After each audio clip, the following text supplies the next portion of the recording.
Assalamu alaikum, I'm Aisha and you're watching Samaa News. Here are today's headlines.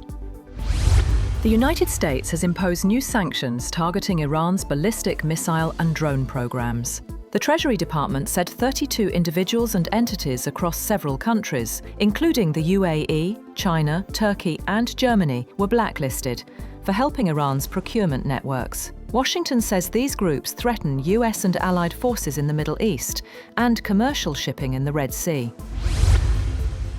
Russia says it is ready to resume peace talks with Ukraine in Istanbul. No in-person negotiations have taken place since July, when a brief 40-minute meeting was held in the Turkish city. Russian officials say the initiative now depends on Ukraine, which rejects Moscow's claims that it is responsible for the stalled process. Kenya says more than 200 of its citizens are fighting for Russia in the war in Ukraine. The Foreign Ministry said recruitment networks are still active in both Kenya and Russia, luring people with false promises of high pay and non-combat jobs. Nairobi says some of the recruits have been injured, while others were rescued in a recent security raid near the capital. Moscow has not commented on the claims. Ukraine's energy minister, Svitlana Hryntchuk, has resigned amid an anti-corruption probe in the country's energy sector. In a post on Facebook, she said she had submitted her resignation but denied any wrongdoing. The resignation comes as President Volodymyr Zelensky called for the dismissal of both justice and energy ministers. In a late-night video address, he said there must be full transparency in all energy operations. US President Donald Trump says he has an obligation to sue the BBC. In an interview, he accused the broadcaster of misrepresenting his comments ahead of the January 6th Capitol riots. Trump also discussed immigration policy and stressed the need for skilled foreign workers while addressing domestic employment concerns. Meanwhile, President Trump has sent a letter to Israeli President Isaac Herzog, urging him to pardon Prime Minister Benjamin Netanyahu, who is on trial for corruption. In the letter, Trump called the case a political, unjustified prosecution. Herzog's office says any pardon request must follow official legal procedures. The US House of Representatives is set to vote on a stopgap funding bill to end the longest government shutdown in American history. The measure, backed by President Trump, has already passed the Senate and would fund government operations through January 30th.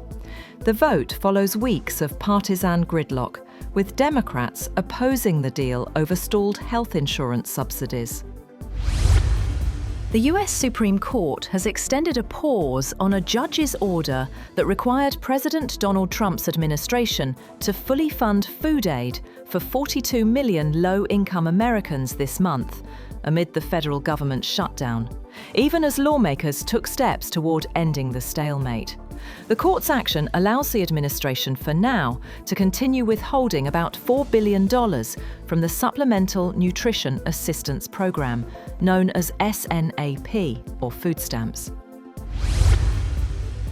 At least 37 people have been killed after a passenger bus plunged into a ravine in Peru's southern Arequipa region.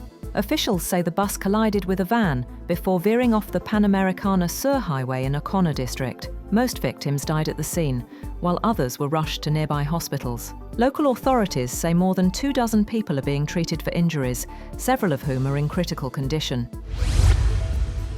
Turkish President Tayyip Erdogan says authorities have recovered the flight recorder from the military cargo plane that crashed in Georgia, killing all 20 personnel on board. However, he said investigations are ongoing to determine the cause of the accident. The C-130, which took off from Azerbaijan, was part of Turkey's aging fleet. Search and rescue teams from both countries continue to work at the crash site. Dozens of indigenous protesters forced their way into the COP30 climate summit venue and clashed with security guards at the entrance to demand climate action and forest protection. Shouting angrily, protesters demanded access to the UN compound, where thousands of delegates from countries around the world are attending this year's UN climate summit in the Amazon city of Belém, Brazil.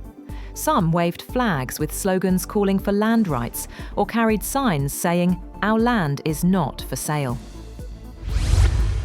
The International Energy Agency says that global oil and gas demand may grow until 2050, departing from its previous expectations of a speedy transition to cleaner fuels, and predicting that the world will likely fail to achieve climate goals. The energy security watchdog has been under pressure from the US for a shift in recent years toward a focus on clean energy policies, as President Donald Trump called on American companies to further expand oil and gas production. China's President Xi Jinping has told Spain's King Felipe that the world's second-largest economy seeks to work with Madrid to boost the global influence of both nations, as the heads of state met in Beijing ahead of a signing ceremony. China, for its part, is eager to move past trade tension with the 27-strong bloc over its heavily subsidized electric vehicles industry, as US President Donald Trump's tariffs weigh on exports. Australian Prime Minister Anthony Albanese has said in a joint press conference in Sydney with Indonesia's President Prabowo Subianto that Australia and Indonesia have agreed on a new security treaty that commits the neighbours to consult each other if either country is threatened. Albanese said the treaty was a major extension of previous security deals, the first signed 30 years ago, and also commits to regular security dialogue between leaders. He added that Indonesia and Australia recognised that acting together was the best way to secure peace and stability in the region.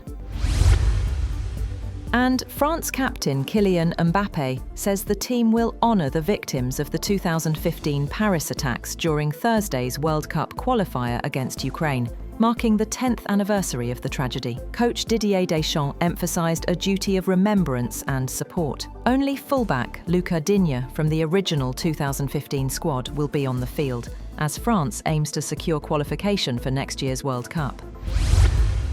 That's all for now. For more updates, visit www.samaa.tv. Thank you for watching Samaa News.